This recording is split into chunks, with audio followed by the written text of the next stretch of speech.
how do we have dialogue versus arguing? And when we say argue, we have to understand argument, defining that for different couples means different things. It does. Some people argument is you're just yelling. Mm-hmm. Some people it's passive aggressive, right? Yes. Like, I'm not gonna fight with you, but you're being dismissive, you're not listening, you're not opening. Yeah, I mean, all that. yeah, so arguing comes at a way different levels. But the point is you're butting heads, you're not getting along.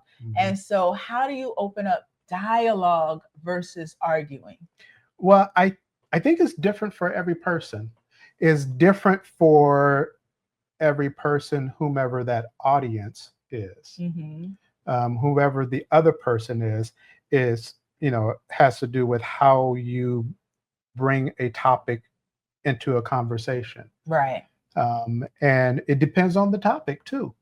And so I think being open and honest and being direct is beneficial in some ways.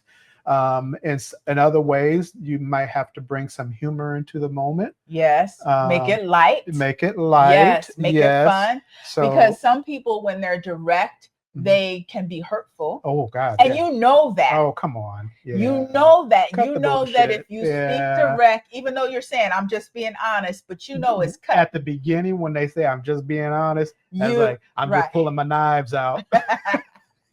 Yeah. And so if you're like that, I like that. Being humorous. Yeah. That kind of softens the mood. Yeah. It does. Yeah. It does. Knowing the other person and what makes them feel more comfortable is, for me, I know for me, what makes me feel comfortable in conversations, and I know having humor and making things lighter is a good thing as well.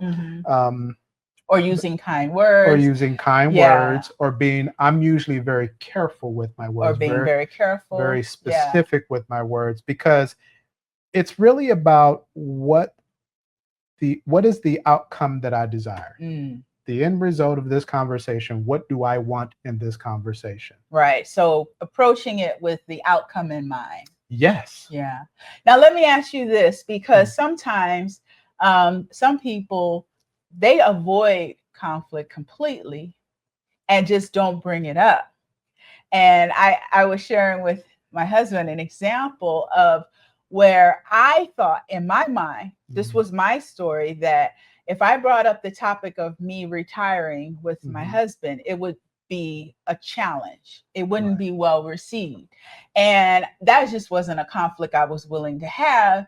And so I instead put this full-blown action plan together.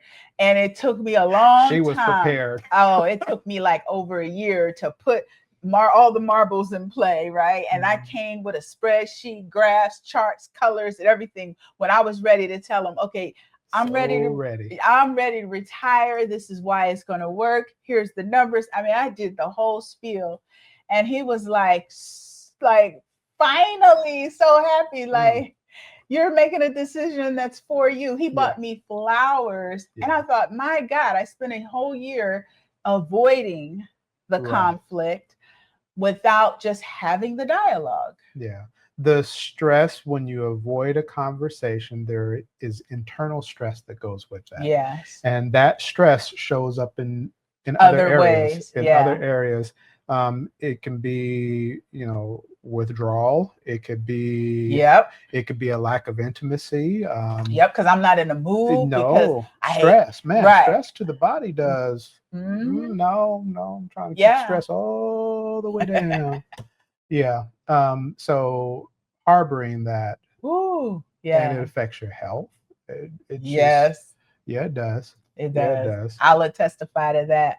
Holding that in. And it's so crazy because it was my own story, right? It was what I created in my mind of what your reaction was going to be. Yeah. And so avoidance is not good or healthy either. No, you actually miss out. When you avoid things, you miss out on what could be if you just go ahead and broach the topic. Yeah, yeah. So meaningful dialogue, we definitely want to have meaningful dialogue, right? Not arguing. Once you've had that conversation, how did you feel? Oh, wow. Yes. Felt total relief. Yeah. Not sure how he was going to react, but just feeling relieved that I finally spoke it. I said it out loud. Yeah. And then once I told him and he empowered me, then I was able to go on my job and tell them, hey, at the end of the year, I'm retiring. I was able to tell my family and friends. It was this powerful surge that came. But holding that and not speaking it, because we could have, it may have still taken a year before I retired, but we could have had this powerful conversation planning and working together on it, fortified together. Yeah. Instead, I'm sure I was stressed out. The job was stressing me. My mom had passed. It was like a lot going on. That's a lot. And I was just holding that in. So yeah, it felt much better just to put it out there. And then it's important though, once we have that exchange, that it's not a heated exchange. Right. Because what if you weren't as receptive to? Right. And so then I have a responsibility. Each individual person obviously has a responsibility. I only speak for myself.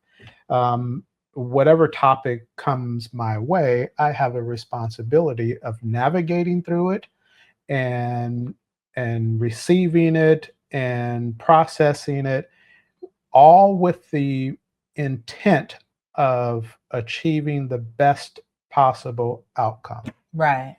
And that's a choice. And that is a choice. Yeah. It is a choice. I can choose to be loose with my emotions, or I can choose to be in control of it. But it's still a choice. It's still a choice. A heated exchange is a choice. It is. Just understand that if you are having one of those really heated discussions or arguments, you're choosing that